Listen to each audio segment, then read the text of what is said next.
Welcome to the Biz Easy podcast, where small business is simplified for greater results. Brought to you by Resources and Development. Go to www.resources-development.com for help in taking your business to the next level. And now, help me welcome the host of the Biz Easy podcast, Steve McCrillis. Welcome to the Biz Easy podcast, coming to you from America's small business capital, recorded right here in Middle Tennessee while reaching across the airwaves all over the globe. Biz Easy, your resource to help take your business to the next level. Also, stay tuned to learn how you get your free Biz Easy business tool gift at the end of the podcast. My name is Steve, your host, as we all learn how to stay better focused on the things that make you and your business great. Don't forget our new book available on Amazon. Isn't it time your business becomes Biz Easy? If you enjoy the podcast, you would love the book. And it's a nice stocking stuffer. Now, I'd like to introduce you to my partner and our resident guru of coaching, our lead business coach, our knower of all things, our business imperfectionado, Skip Williams. Come on, would you lose the thesaurus there? You got to keep coming with those adjectives. No, when I can't find a word, I make one up. Steve, glad to be here. Did you know that Mike Lindell, the My Pillow guy, is now coming out with a corduroy pillow? I did not know that. Yeah, they're making headlines everywhere. That's a good one. That's a good one. Yeah. All right. So what's on the agenda today, Skip? Fraud, Steve. It's all about the fraud. Okay. Just dive right into the fraud. Writing about a subject such as fraud or theft makes me sound like I'm mistrustful of people. And for the record, I'm not. I truly believe that most people are trustworthy, loyal, honest, and hardworking most of the time. There can be a bad apple in the bunch that can cause havoc for both the business owner and fellow employees. It's to those bad apples that I dedicate this article, in hope that that a business properly guarded will keep employees honest. In many industries, fraud can never be eliminated; it can only be minimized. And just like, or similar to what Meatloaf said, good employees go to heaven, but bad employees go everywhere. So what? So what I mean by that is, so what I mean by that is, your good employees stay around, but bad employees move around. So even though bad employees may be 5%, they seem like they're 15, 20, 30%. Yeah. Most would agree that if someone trusted with the cash drawer takes cash out and puts it in their pocket, that's theft. But from there, we're dealing with shades of gray, and some shades are darker, while some are so light that different owners may define them differently. For example, and we'll make this a quiz to Steve. If I need a pen or a manila folder and I take it home, is that theft, Steve? Yeah. Technically, right? But nobody's going to punish for it, right? Right. What if I take it home to work on clients of my own? Yeah, that's theft. Moonlighting is not permitted by most people. Especially if I'm using your supplies, right? Right. How about the customers that they're taking from you? There you go. That's theft. How fraudulent is it when an employee offers their services to a client to be done outside the business? Same thing. It's again, using your skills. So, again, it's back to moonlighting. That's a whole nother podcast. And is it different if it was unsolicited if the client asked the employee? I think it's different. I think it's different, but it's still probably wrong. Yeah. Right? Yeah. There is a shade of gray. You're right. Right. How about encouraging clients to use or providing clients with coupons or special offers? Is that fraud? Sometimes that's a benefit. I mean, we have a coupon. Did you pick up? I go to Harbor Freight, for example. They say, did you get, hey, this is on a coupon. If you have this coupon, you can get 10% off. Right. That's a good thing. I mean, it define the terms, right? Right. And I know many owners that would contend that all these shades of gray are fraudulent practices or outright theft. Others may not. And employees will disagree over those tremendously. So, Yeah, Skip, do employees still concern themselves with small, perhaps petty issues like office supply theft? Or this is a retrospective which has led to bigger, more complex issues? yeah, I mean, I don't think most employers really care about the petty theft like that. In fact, we used to have a saying when we had to provide like tools in a toolbox for every employee. When you went to the tool crib, you got two of them for them because they have to take one of them home. Oh, well, I've always said, whenever you find a thief, that always starts small. It always starts Right. with something simple like a pen or a notebook or whatever the case. Then it gets bigger. Maybe it's a little bit of the petty cash money. Maybe it's not giving the change back when you use the company's money. But over time, you'll always catch them because it always gets bigger. Nobody is satisfied with taking little things. I mean, only a skilled thief, if there is such a thing, it's kind of an oxymoron. A skilled thief will continue to gradually keep that low so that they can get away with it for a longer period of time. But for my money, I think it always gets caught because they always want to accelerate it. I think it's up to the employer to decide what is and what isn't acceptable. I'm not here to tell them what is and what isn't. But um, it, yeah, to ask you another question, Steve, have you ever met an employee that thinks that they're paid enough? Um, Interestingly, I know where that question leans on a standard deviation scale, but yeah, I think I have very few, but most people think they should get paid more. Definitely. Right, right, and of course, kind of harkening back to our last podcast, if they're treated rudely with disrespect by their employer, they're only going to be more anxious to steal from the company. You couldn't pay them enough. Right. So we start with policies. That's the first line of defense to clearly establish those boundaries, darken up those shades of gray that you most worry about. So write a clear policy that outlines what is not tolerated, what the appropriate disciplinary action is, and whose responsibility it is to seek out those infractions. Uh, and there again goes having a great relationship with your managers and so forth, because if it's their job to seek out this fraud and they get caught flat-footed by some employee, they may keep it to themselves rather than admitting it to you if they've got kind of the wrong relationship with you, right? You want to make sure that it's important for people to be honest about their mistakes. I always say Sure. the only thing worse than making a mistake is hiding that mistake. Sure. Sure. Right. Agreed. So checks and balances. First, how involved is the owner? If the owner is absent, you're going to have to defer to the next level of management to take care of these seeking out the fraud. But he may not have the same degree of concern as the owner would. So deciding on the levels of checks and balances is largely a product of the owner and how involved they are on a day-to-day basis. This next one might be a little controversial, but I'm going to stand by it. Coupons, never use coupons. When a customer pays cash for a product or services for a coupon special but does not present the coupon, I can take the coupon out of my pocket, put it in the cash, put the cash difference in my pocket.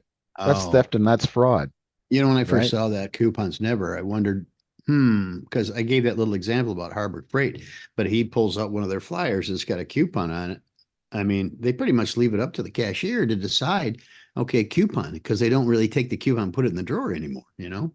What if you were rude to him, and so he doesn't tell you about the coupon, but puts it in the cash drawer after you've Okay. left, right? That Right. is, yeah, yeah, you're right. Okay, so the solution I think is to have a sale, lower that program price right at the cash register. If you want to have a special, go ahead and advertise it. Go ahead and give the great price to everyone. Make sure it's programmed into your cash register or the price menu. The savings is getting into the hands that you intended, and now your customers love you instead of your employee loving the cash your cash that's in his pocket. Right. The gift certificates is another area that you really have to be careful. And I'm not saying don't do them. I'm saying really be careful. If gift certificates are not done with serial numbers and logs, an ironclad way of making sure that your system can never take the same gift certificate twice, then don't do it. If you want to offer gift certificates or gift cards and you'll need copious control in the closing review and the reconciliation. And you still may not have closed the door. So are gift certificates and gift cards, $1 billion industry, true? Why should we not consider them? Perhaps I missed a memo here, but when I reviewed that real quickly in my head, I realized as long as they are numerical and that you have a system of control, right? Systems of control. That's exactly right. Okay. I agree with you. There's lots of opportunity with gift certificates and gift cards. Do be careful of most state laws. If gift certificates are not redeemed within a certain amount of time, you're supposed to hand that cash over to the state. Well, I also read that like 25% of gift cards are never redeemed. So that is really a revenue base for a business. It's probably closer to 50%. And most businesses do keep them. But in most states that's illegal. Oh, is it illegal for them to expire? Some states yes, some states no. And some states and many states conflict with federal IRS regulations as well. So you kind of have to do a dance between state and federal regulations. So what are some possible solutions? All right. So one area where gift certificates can be abused is if they if you give employee discounts for them or even discounts to the general public. You want to not have discounts for gift certificates either at all, or you need to make sure that each sale of a discounted gift certificate or any employee discount is approved by a manager before it can go through. Looking for gift certificates with close or the same dates between purchases and redemptions, that requires more vigilance. But once again, I could if I can get a $100 gift certificate for $80 because I'm an employee, and I can then use that gift certificate, replace that gift certificate with the $100 bill that the customer just gave me. Yeah. So and net $20 each time. So we've really got to be careful with gift certificates. The accounting of gift certificates and gift cards is a little different as well. So make sure you take care of those regulations.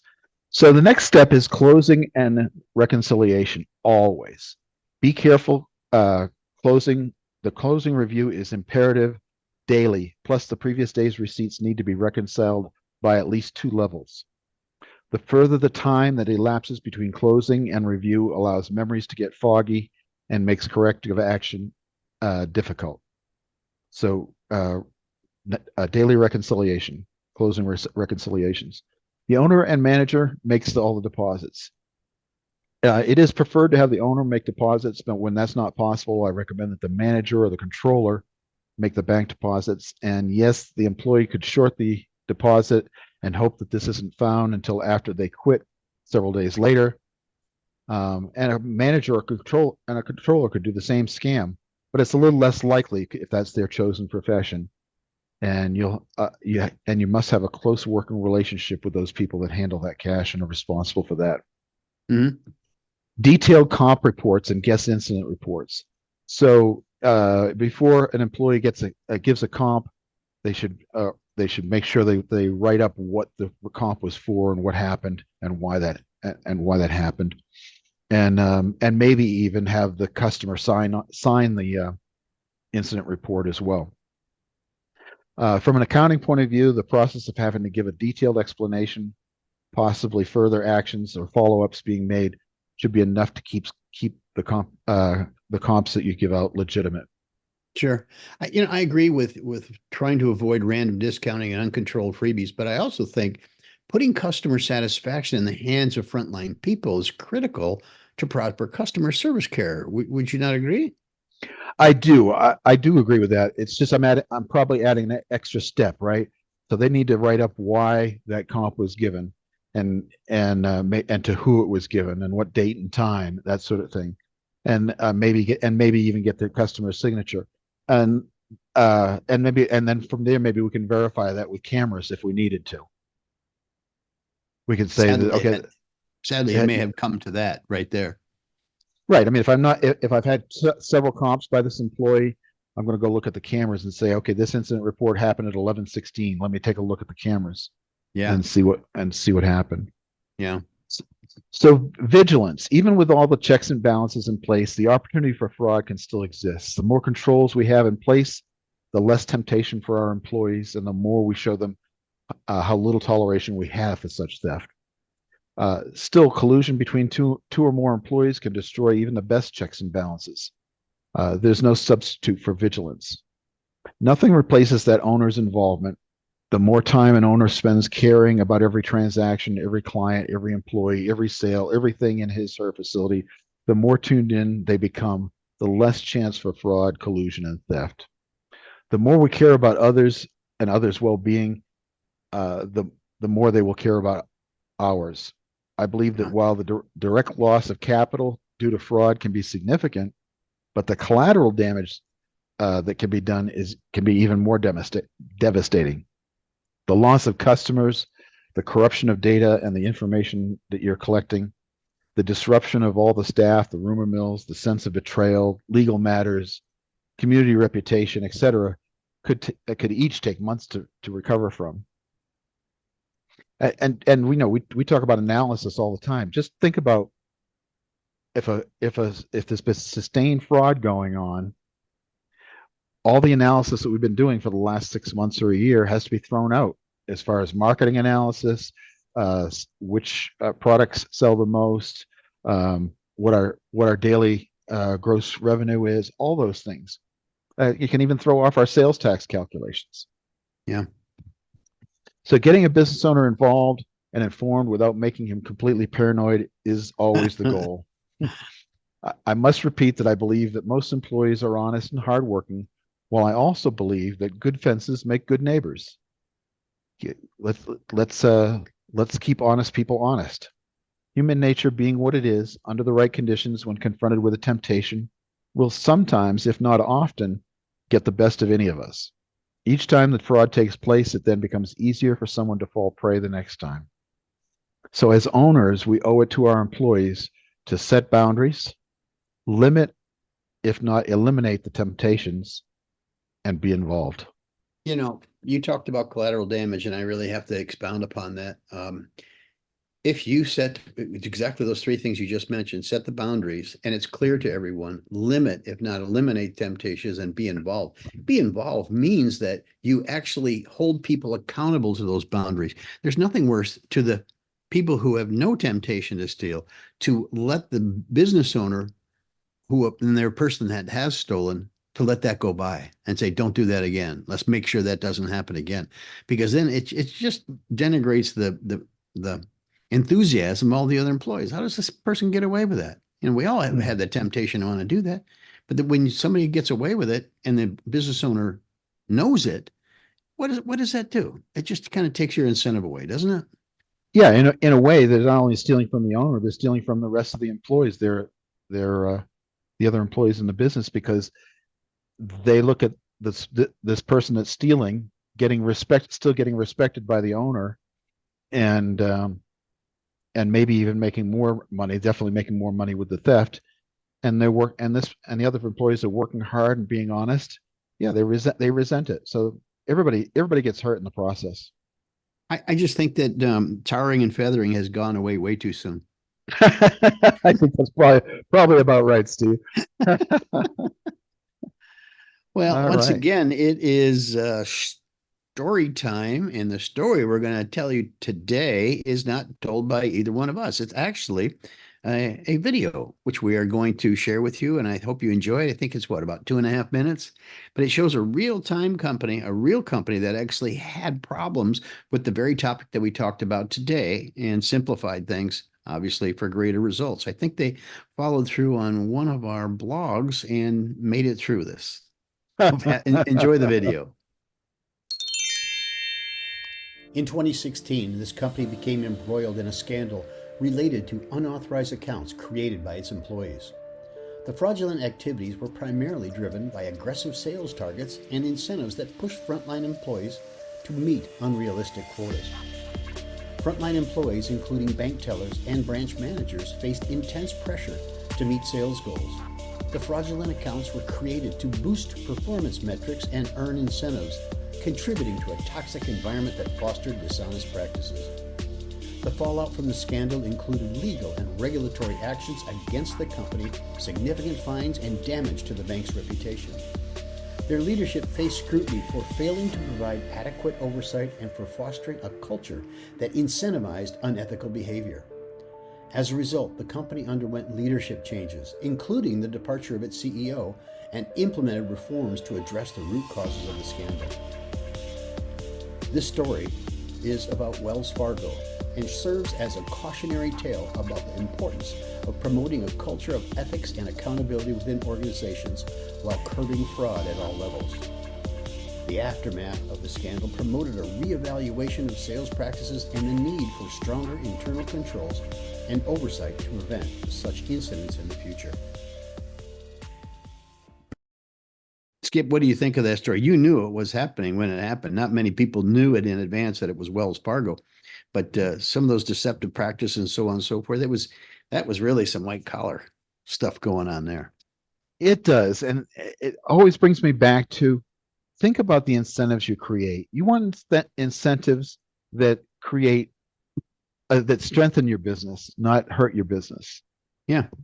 And so, this always takes me into designing payroll systems or compensation systems. Think about what you are rewarding. Are you rewarding independent behavior or team collaboration? Are you incentivizing something that is a little sketchy, or are you incentivizing the things that your business can have earn a long-term reputation from? Well, one thing this demonstrates is even management, upper management, middle management is not exempt from being found to engage in some degree of fraud, some degree of deception, those kinds of things. So that kind of took it to the highest level. Enron. Enron. Yeah, exactly. I mean, that's an extreme story. And as we communicate mostly to small business owners, I mean, you can become a prey to that sort of thing at any level, I guess what it says. That's true. Any other thoughts, comments on that, Doodly? No, let's tell them about the free gift today. Well, let's tell them about the free gift we're offering for having listened to us these several minutes with this engaging topic of fraud. Fraud, it's all fraud. Skip it and run it. Fun? Well, this week's free gift is our Mean Time Between Failures business tool. This tool is designed to track the average time between failures. Now, this applies to equipment, building maintenance, vehicle maintenance, and even IT maintenance. Now, what Skip's going to do is show you around the tool for just a sec. Hi, everybody. I'm so glad to make this tool available to you. We've talked about MTBF in the past, mean time between failures. Well, this spreadsheet will make it really easy.